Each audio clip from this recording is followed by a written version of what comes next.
बंदी छोड़ सतगुरु रामपाल जी महाराज जी की जय हो। परमपिता परमेश्वर जी की आप सभी प्यारी आत्माओं को मुझ पवन दास का सत्साई। पुण्यात्माओं, दया परमपिता परमेश्वर सतगुरु रामपाल जी महाराज जी की, जिन्होंने एक बार पुनः आप और हम सभी भाई बहनों को सोशल मीडिया पे, फेसबुक पर लाइव साध संगति के माध्यम से एकत्रित होने का मौका दिया। ये उस बंदी छोड़ की इस कलयुग की बिचली पीढ़ी में आप और हम सभी आत्माओं पे विशेष रूप से उनकी दया है, उनकी मेहर है, उनकी कृपा है। और हम सभी चाहेंगे कि परमेश्वर अपनी ये दया हम पे सदा ही बनाए रखें, क्योंकि बिना उस परमेश्वर की मेहर और दया के हमारा बेड़ा पार होना बड़ा ही मुश्किल है। तो हमने हर स्थिति में उस परमेश्वर का अनुग्रह प्राप्त करना चाहिए, और परमेश्वर का अनुग्रह प्राप्त करने के लिए हमने उसके कृपा पात्र बने रहना बहुत ज़्यादा आवश्यक है। और उनके कृपा पात्र इस कलयुग की बिचली पीढ़ी में किसी की चापलूसी करके, किसी की चप्पल चाट के, किसी के तलवे चाट के, दो की चार करके, निंदा चुगली करके बिल्कुल नहीं कर सकते हैं। उसके लिए हमने उनके द्वारा बताए गए तत्व ज्ञान को आधार बनाना पड़ेगा। उस तत्व ज्ञान के आधार से ही परमेश्वर हमारे को सतलोक का रास्ता दिखा सकते हैं।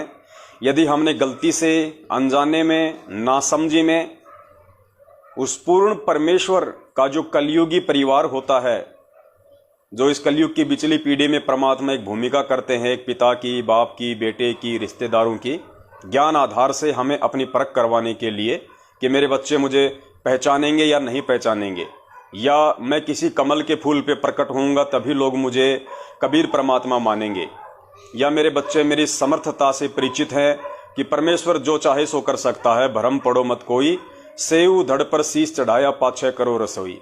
परमात्मा गर्भ वाली लीला भी कर सकते हैं दुनिया को धोखा देने के लिए, काल भगवान से आंख में चोली करने के लिए, लेकिन उनके जो अपने बच्चे होंगे, जो हीरे मोती लाल होंगे, जिनके लिए परमेश्वर इस कलयुग की बिचली पीढ़ी में यहाँ आते हैं, उस परमेश्वर को ये पूर्णतया विश्वास होता है कि मेरे वो हीरे मोती लाल, जिनके लिए मैं अपना ये सतलोक छोड़ के कुछ समय के लिए उस गंदे लोक में जा रहा हूँ, वो आत्माएं मुझे जरूर पहचान लेंगी, चाहे मैं कैसा भी रोल करूं, चाहे मैं कैसी भी भूमिका करूं।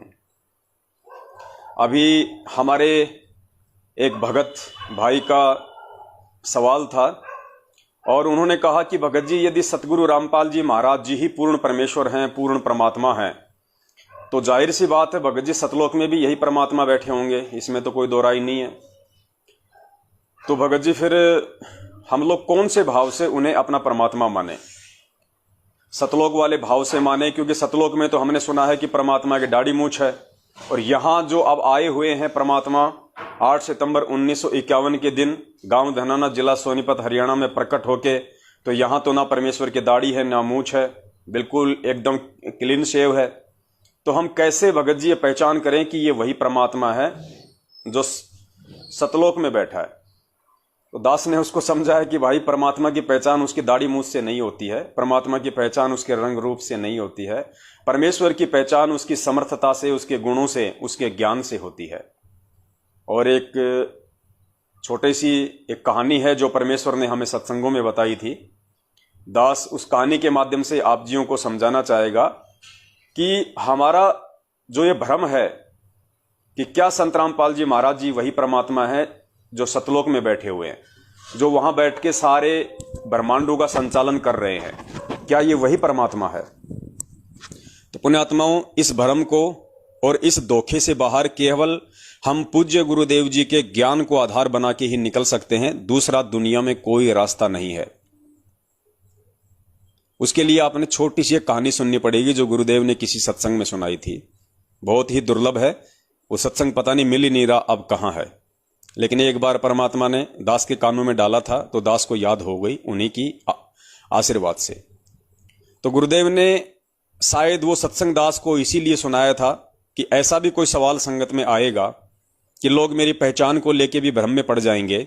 हालांकि मैं उन्हें बार बार समझाऊंगा, बार बार समझाऊंगा, और मैं उन्हें बार बार कहूंगा वेदों से दिखा के, सूक्ष्म वेद से दिखा के। 650 साल पहले जब मैं आया था तो मैंने धर्मदास जी को मैंने किस प्रकार से समझाया, सारे एग्जाम्पल मैं दूंगा संगत में, लेकिन फिर भी बहुत सारी शंकाएं, बहुत सारी भ्रमणाएं ये काल पैदा कर देता है। तो उसके लिए फिर परमात्मा ने अपने इन सत्संगों को ही एकमात्र सहारा चुना कि मेरे बच्चे मेरे मुख कमल से जो है सत्संग सुन सुन के और वो दृढ़ हो जाएंगे। तो गुरुदेव तो हमें कई बार बता ही चुके हैं कि वो परमात्मा यदि अपने वास्तविक एज इट इज रूप में, जैसे वो सतलोक में बैठे हैं, अगर उसी नूरी रूप में, अगर वो परमात्मा उसी तेज पुंज वाले रूप में जिसके एक बाल की शोभा 1 करोड़ सूरज और 1 करोड़ चंद्रमाओं के मिले जुले प्रकाश से भी कहीं ज्यादा है। तो पुण्यात्माओं, मानवीय शरीर पे 3.5 करोड़ रोमकूप होते हैं, 3.5 करोड़ बाल होते हैं एक व्यक्ति के शरीर पे। और जिस परमात्मा के एक बाल में इतनी रोशनी है, इतना तेज है, इतना नूर है एक बाल में, ये जो पृथ्वी लोक का जो हम सूरज देखते हैं, जो चांद देखते हैं, जो एक सूरज की रोशनी गर्मी के टाइम में दिन के 12 बजे हमसे सहन नहीं होती, उस परमेश्वर के एक बाल में इतना तेज है, नूर है, प्रकाश है, जितना 1 करोड़ सूरज और 1 करोड़ चांद, उससे कहीं ज्यादा। तो 3.5 करोड़ रोमकूप की उन बालों की कितनी शोभा होगी, कितना तेज होगा, कितना नूर होगा। तो वो हम अपने इन जो ये आंखें जो है हमारी जो हैं, जिनको चरम दृष्टि कहते हैं, इनसे हम नहीं देख सकते। इम्पॉसिबल किसी भी तरह से। उसको आभास करने के लिए, उसको देखने के लिए हमारी को दिव्य दृष्टि चाहिए, उस परमात्मा की पावर चाहिए, शक्ति चाहिए। तो मालिक को पता था कि अगर मैं मेरे इस वास्तविक रूप में वहां पे जाऊंगा तो मुझे कोई देख ही नहीं पाएगा, और जब मुझे कोई देख ही नहीं पाएगा तो मेरा ज्ञान कैसे समझेगा, मुझ पे विश्वास कैसे करेगा, मुझे तो भूत मान लेगा, मुझे तो प्रेत मान लेगा। क्योंकि काल ने ऐसी भ्रमणाएं फैलाई रखी हैं, दुनिया भर के लोगों में प्रेत आते रहते हैं, भूत आते रहते हैं, पितर आते रहते हैं, ऐसे ही डांस करवाते हैं, तो सोच लेंगे कि ये भी कोई भूत है, कोई प्रेत है। इसलिए परमात्मा ने अपने उस तेज पुंज वाले शरीर को बहुत ज्यादा हल्का करके और एक मानव के जैसी उस परमात्मा ने भूमिका करनी पड़ती है, एक मानवीय शरीर उस परमात्मा ने धारण करना पड़ता है, हल्का करके, जैसे आप और हमारा है, ताकि हम उस परमेश्वर को देख सकें, महसूस कर सकें, हम उनसे बात कर सकें, ताकि वो परमात्मा हमें अपना ज्ञान सुना सके, अपने ज्ञान का प्रचार कर सके। इसलिए उस परमात्मा को मजबूरीवश एक हल्का मानवीय शरीर धारण करना पड़ता है, आप और हमारे जैसा, हमें ज्ञान समझाने के लिए। इसलिए वो परमात्मा मानव शरीर में आता है। तो हमने उस परमात्मा के उस हल्के मानव शरीर को, उस हल्के तेजपुंज वाले शरीर को उनके ज्ञान आधार से ही समझना पड़ेगा। उसी के लिए परमात्मा ने कभी कभार अपने सत्संग में वो कहानी सुनाई थी, भील वाली। उस कहानी से पुण्यात्माओं आपके समझ में आएगा कि हमने उस परमात्मा को कैसे पहचानना है। तो हम कहीं धोखा ना खा जाएं, कोई भी काल का एजेंट हमारे को भ्रमित ना कर दे। इसलिए हमने सत्संगों को ही एकमात्र सहारा बनाना पड़ेगा। सत्संगों के अलावा कोई भी चीज इस दुनिया में हमारा सद्मार्ग नहीं कर सकती, बाकी हमें भटकाएंगे, भ्रमित करेंगे। केवल परमात्मा का सत्संग ही एकमात्र सहारा है, आज वर्तमान में भी और उनके सतलोक गमन के बाद भी। तो हमने हर स्थिति में परमात्मा के सत्संगों को ही आधार बनाना है। कोई व्यक्ति यदि उस परमेश्वर के आड़ में या उस परमेश्वर का नाम लेके आपको कोई आदेश देता है, कोई फरमान सुनाता है या कोई बातें बताता है, तो सुनने में कोई हर्ज नहीं है, क्योंकि परमेश्वर की चर्चा है, सबको सुननी चाहिए। परमेश्वर की चर्चा सुनने से भी पुण्य प्राप्त होता है। गुरुदेव कहते हैं, एक ने कही दूजे ने मानी, कहे कबीर वो दोनों ज्ञानी। लेकिन ऐसे नहीं मान लेना, जैसे वो बता रहा है वैसे ही मान लिया। उसकी कही गई बातों को यदि हमने गुरुदेव के सत्संग सुने होंगे और यदि हमने ध्यान से गुरुदेव के सत्संग सुने होंगे, तो सामने वाला व्यक्ति जो गुरुदेव के विषय में बातचीत कर रहा है, ऑटोमेटिक हमारा जो सिस्टम है, ऑटोमेटिक उन चीजों का नीर और खीर का निबेरा करता रहेगा, उसको फिल्टर करता रहेगा कि जो जो शब्द ये निकाल रहा है उसमें से कितना सही है, कितना गलत है। यही तत्व ज्ञान होता है, यही नीर खीर का निबेरा होता है। ऐसा नहीं है कि मैं घर पे जाके देखूंगा कि क्या सही है क्या गलत है, गुरुजी ने इस पुस्तक में कहां लिखा हुआ, वो नहीं। इसका मतलब उस आदमी ने अभी सत्संग नहीं सुने, और सुने हैं तो इस कान से सुने, इस कान से निकाल दिए।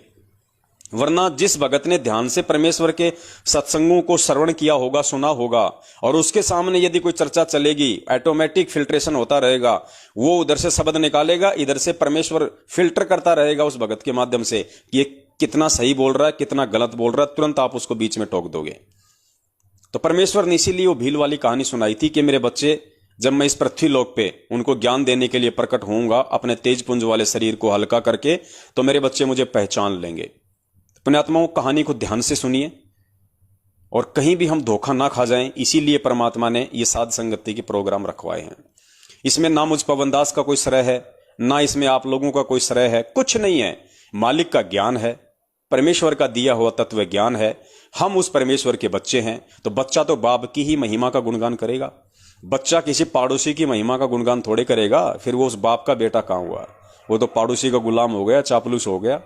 तो हमारे बाप के सत्संग हमारे बाप ने हमारे लिए किए, हमारे लिए हमारा बाप आया, तो हमारी क्या जिम्मेदारी बनती है? हमारे बाप के किए गए सत्संगों को, ज्ञान को आगे प्रचार करना, लोगों को समझाना, दुनिया वालों को बताना, ये आप और हमारी अहम जिम्मेदारी बनती है। अब वो जिम्मेदारी आप चाहे ज्ञान प्रचार के माध्यम से निभाओ, चाहे आप साध संगति के माध्यम से निभाओ, किसी भी तरीके से आप निभाओ। पुण्यात्माओं, ध्यान से सुनिए वो भील वाली कहानी, उससे आपका एक कंसेप्ट क्लियर हो जाएगा कि किस प्रकार वो परमात्मा अपने तेज पुंज वाले शरीर को हल्का करके आज हमारे सामने 8 सितंबर 1951 से गांव धनाना, जिला सोनीपत, हरियाणा की पावन भूमि पे प्रकट हुए हैं। पावन भूमि इसलिए कहा जाता है क्योंकि परमात्मा जिस जगह पे आते हैं, इस पृथ्वी के जिस कोने में, जिस देश में वो परमेश्वर आते हैं, सौभाग्य होता है वहां के लोगों का, उस पृथ्वी के उस जगह पे रहने वाले लोगों का सौभाग्य होता है कि वो परमेश्वर उनके लिए वहां आए। इसलिए उस धरती को भी धन्य बताया गया है। धन जननी धन भूमि धन, धन नगरी धन देश, ये परमेश्वर की वाणी है आदरणीय गरीबदास जी महाराज जी की। तो परमेश्वर ने हमें क्या बताया अपनी पहचान करवाने के लिए? गुरुदेव ने बताया कि एक समय एक राजा था, बहुत ही ज्यादा संपन्न राजा था। राजा का एक बेटा था लगभग 9 या 10 वर्ष का, और राजा का बेटा अपने साथियों के साथ में खेलने के लिए बाहर चला जाया करता था। पास में एक जंगल था, और पहले के समय आपको पता है कुछ आदिवासी लोग जो थे, भील वगैरह जो थे, कोई भी आदिवासी जो थी जनजातियां, वो जंगलों में निवास किया करती थी। तो राजा का लड़का एक दिन अपने साथियों के साथ खेलता खेलता जंगल में ज्यादा दूर चला गया। तो उधर से कुछ भील थे, उन भीलों ने देखा और भीलों ने उस राजा के लड़के को पकड़ लिया। बाकी जो साथी थे वो वहां से भाग लिए अपनी जान बचा के। राजा का लड़का नहीं भाग पाया, या भागने की कोशिश की होगी, लेकिन वो भीलों के हाथ आ गया। तो भीलों ने उसे पकड़ा और अपने राजा के पास ले गए। उनका जो सरदार होता था, और ज्यादा जंगल में चले गए जहां उनकी बस्तियां होती थी। तो भीलों के राजा ने, भीलों के सरदार ने देखा कि लड़का बहुत ही ज्यादा सुंदर है, और उनके वहां पे एक परंपरा हुआ करती थी। अब दास जो भील शब्द का यूज कर रहा है, तो कोई भील जो समाज के लोग हैं, भील जो जाति के लोग हैं, वो ये ना सोचें कि भाई ये हमारे जो है ये पूर्वजों के विषय में बोल रहा है। एक आधे भगत का दास के पास फोन आया था पहले भी, क्योंकि परमात्मा ने पहले भी इस कहानी का जिक्र करवाया था। तो उसने कहा कि भगत जी, आपने ये कहा कि भील लोग थे ऐसे, वो बलि दिया करते थे, हमारे पूर्वज ने तो ऐसा नहीं किया कभी। अरे भैया, भील से समझो आदिवासी लोग, क्योंकि भील जनजाति के लोग पहले जंगलों में रहा करते थे, उनको आदिवासी कहा जाता था। ठीक है, तो आप लोग अपने ऊपर ना लेना कि ये हम हमारे लिए कह रहे हैं। वर्तमान में जो भील जाति है उनके लिए मैं नहीं कह रहा, पहले तो हम लोग भी ऐसे थे। हम कौन से जो है मतलब मास्टरमाइंड थे, हमारे पूर्वज भी तो ऐसे थे, आदिवासी टाइप ही थे। ये तो धीरे धीरे परमेश्वर ने दया की, इस कलयुग में टेक्नोलॉजी दी, शिक्षा दी, तो लोगों को थोड़ा बहुत कोई स्तर सुधरा है, वरना सभी आदिवासी थे। हम आदिवासी ही थे। हम चाहे कितने ज्यादा टेक्नोलॉजी युक्त बन जाएं, कि हमने कितने हेलीकॉप्टर बना लिए, एरोप्लेन बना लिए, अगर हमारे को उस परमेश्वर के विषय में ज्ञान नहीं है तो पूरी दुनिया आदिवासी है। 21वीं सदी की टेक्नोलॉजी युक्त दुनिया भी तब तक आदिवासी है जब तक उसको परमेश्वर के विषय में जानकारी नहीं होगी। क्योंकि इस मानव शरीर का मुख्य मकसद, मुख्य ध्येय केवल यही होता है कि उस परमेश्वर की जानकारी और परमेश्वर की भक्ति करके यहां से अपना आत्म कल्याण करवाना। और उसकी जानकारी के बिना पूरी दुनिया आदिवासी है। अब उसमें साइंटिस्ट भी आ गए, उसमें राष्ट्रपति और प्रधानमंत्री भी आ गए, उसमें सब आ गए।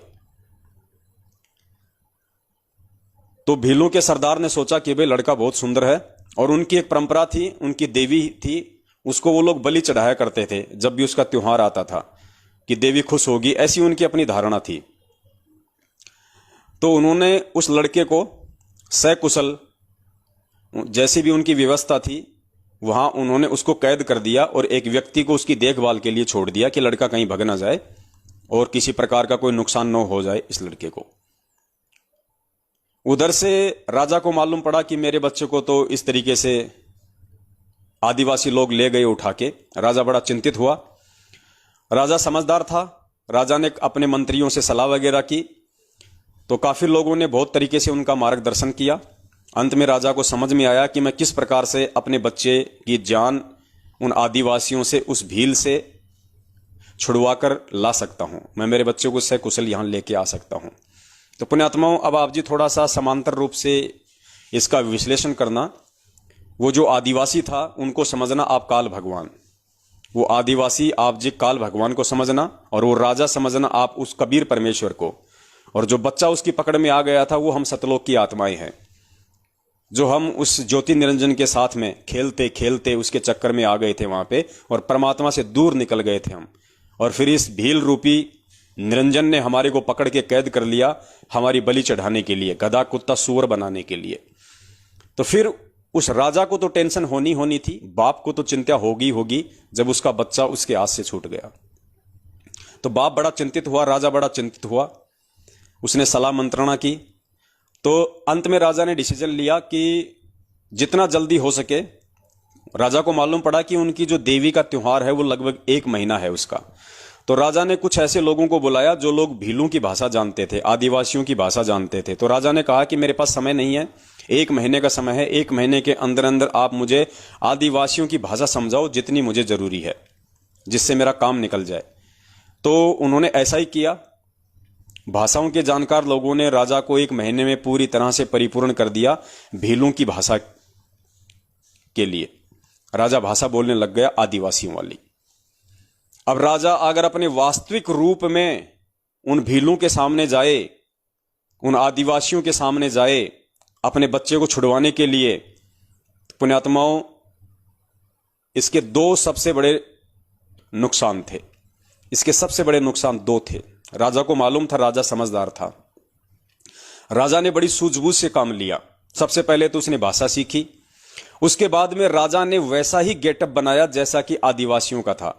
वैसा ही राजा ने कपड़े सिलवाए, वैसे ही राजा ने बाल वाल बढ़ाए, उसी तरीके से राजा ने अपने नाखून वाखून बढ़ाए।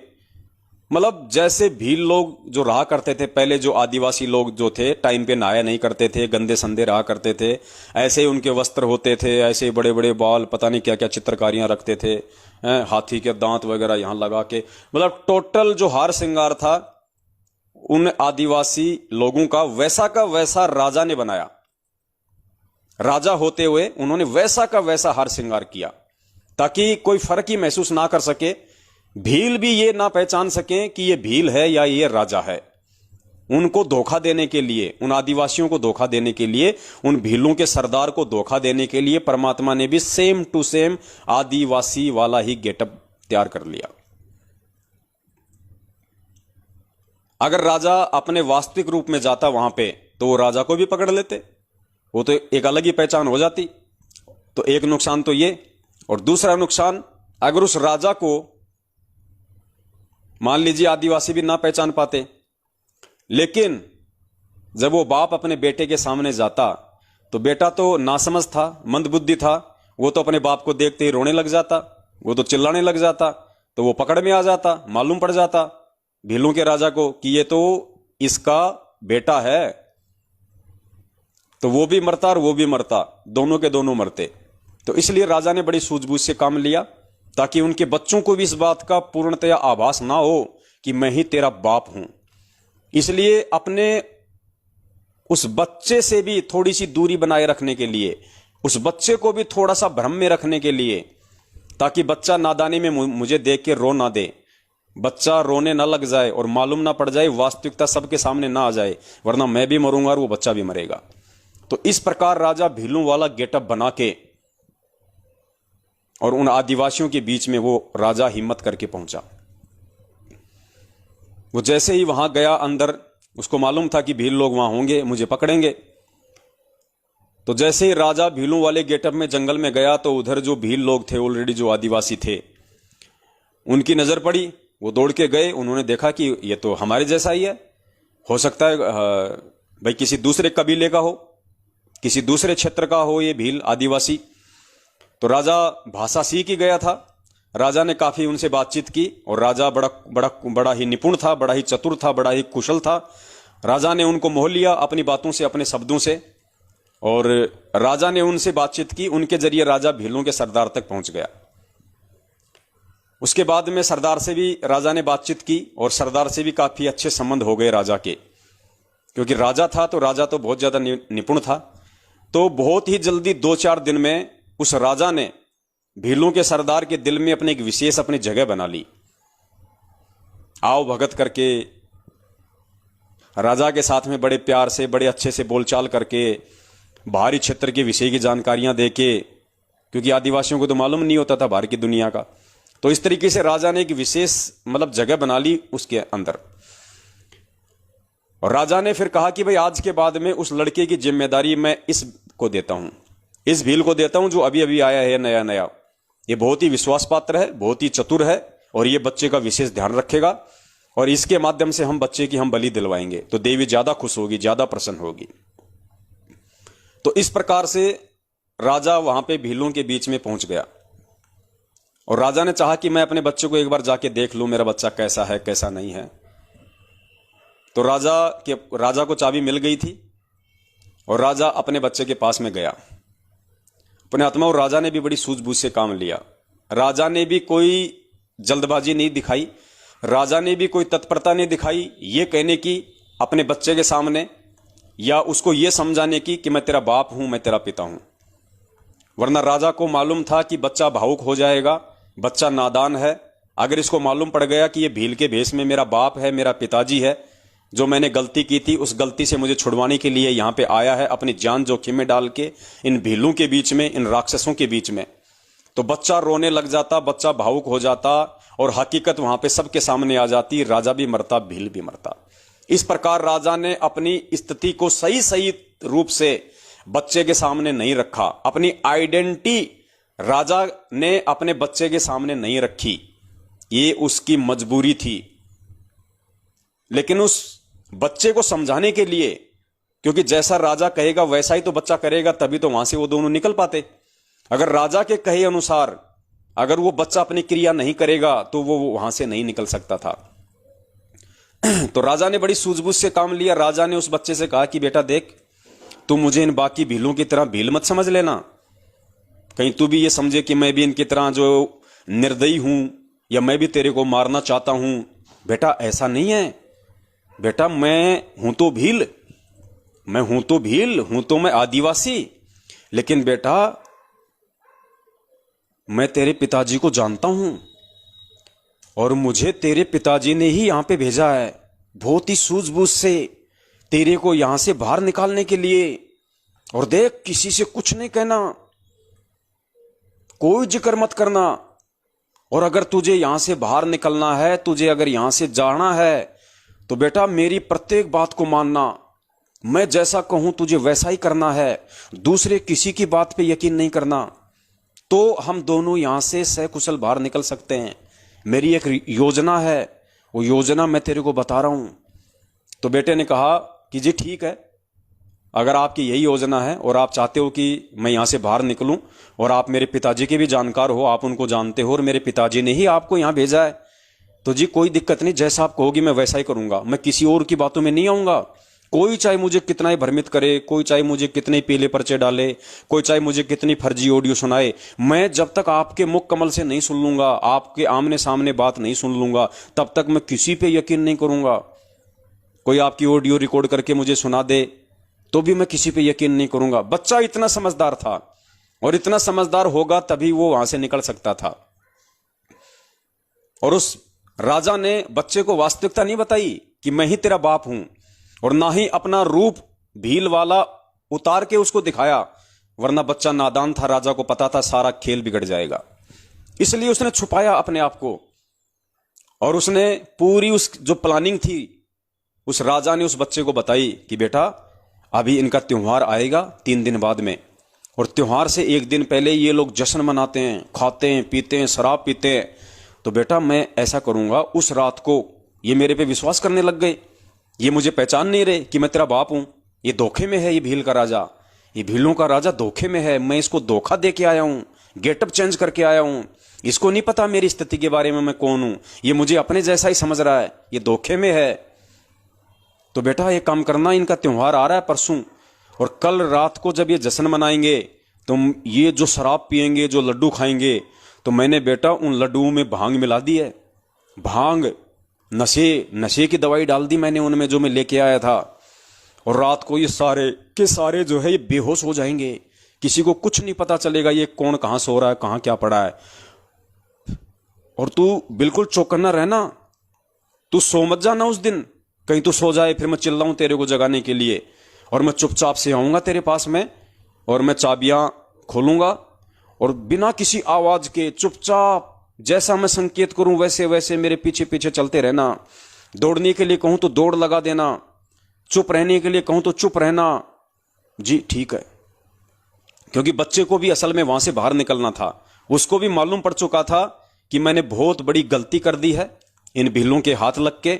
और जो सुख, जो भोजन, जो इज्जत जो मुझे वहां मिला करता था मेरे पिताजी के वहां पे राजमहल में, वो मुझे यहां नहीं है। यहां मुझे काली कोठरी में डाल दिया। मुझे बात बात पे डराते हैं, धमकाते हैं, तेरी वैक्सीन लगाएंगे, तेरे ये करेंगे।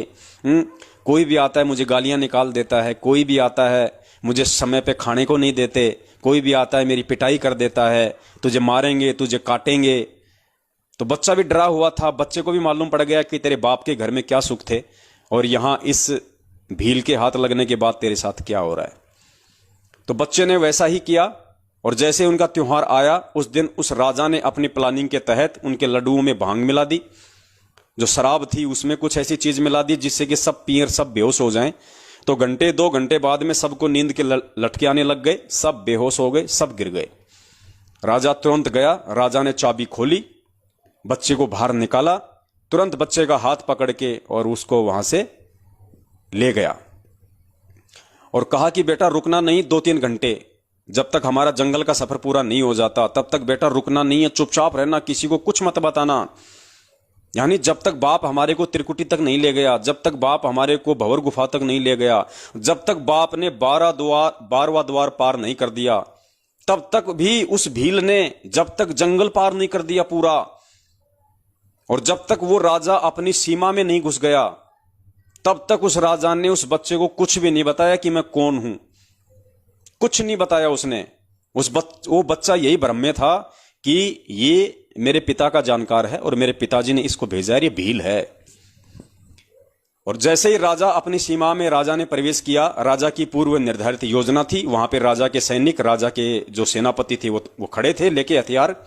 और जैसे ही वहां गए, तुरंत वहां पे राजा को घोड़ा दे दिया गया। राजा ने आगे घोड़े पे अपने उस बेटे को बैठाया, और राजा ने वो बच्चा लाके अपनी रानी को दे दिया महल में।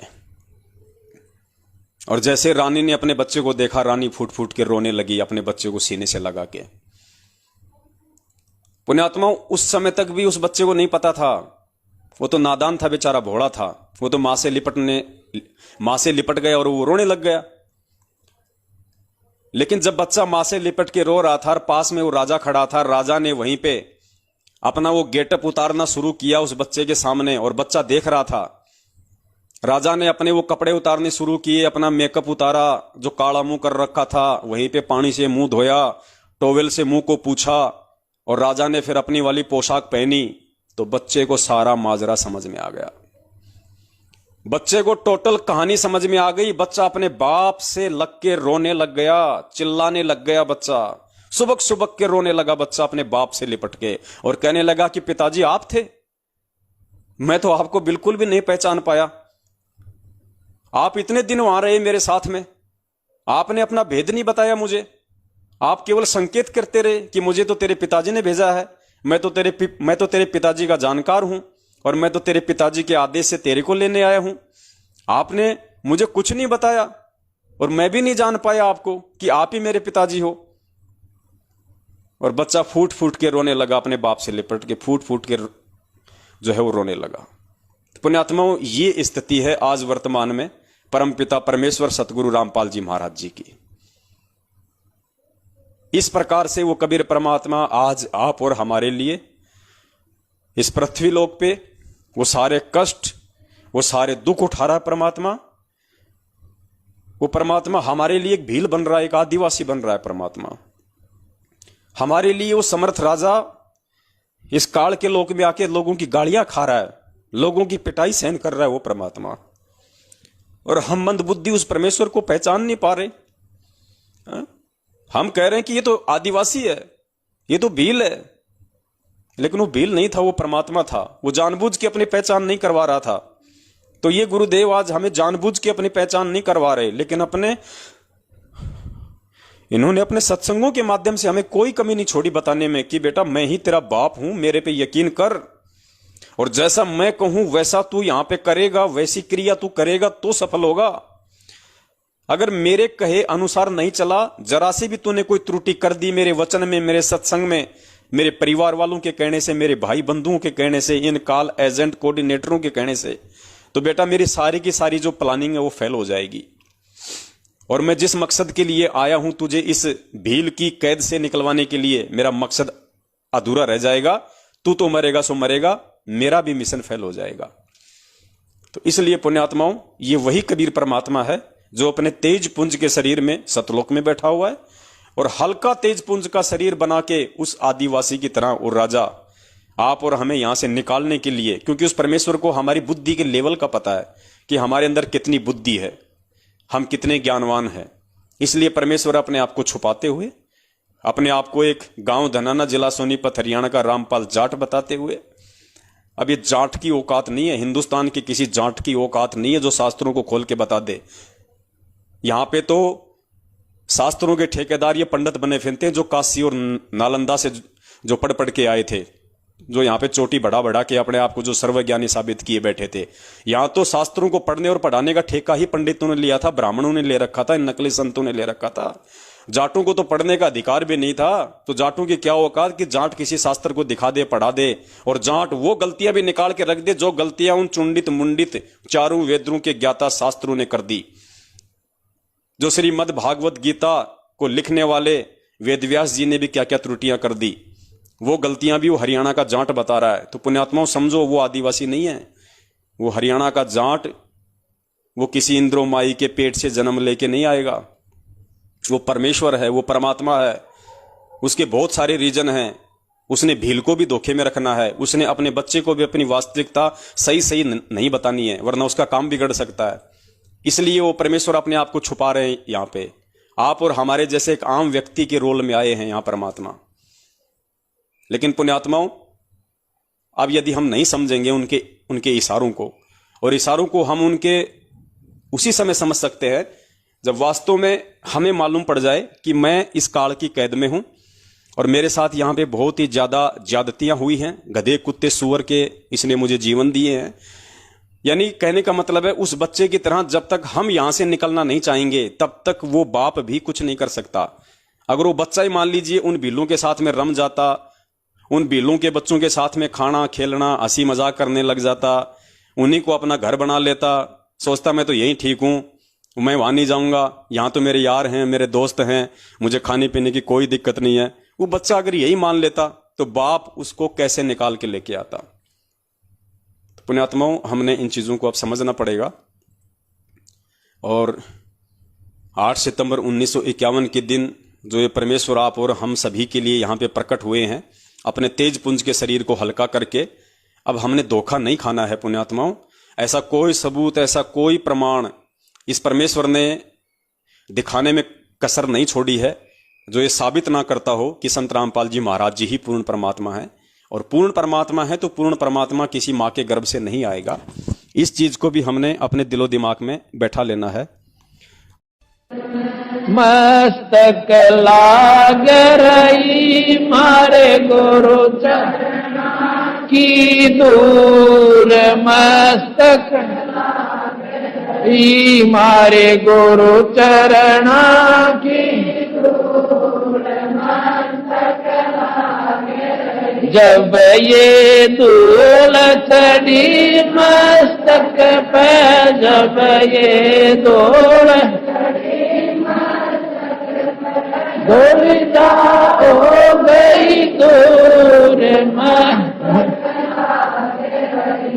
मारे गुरु चरणा की दूर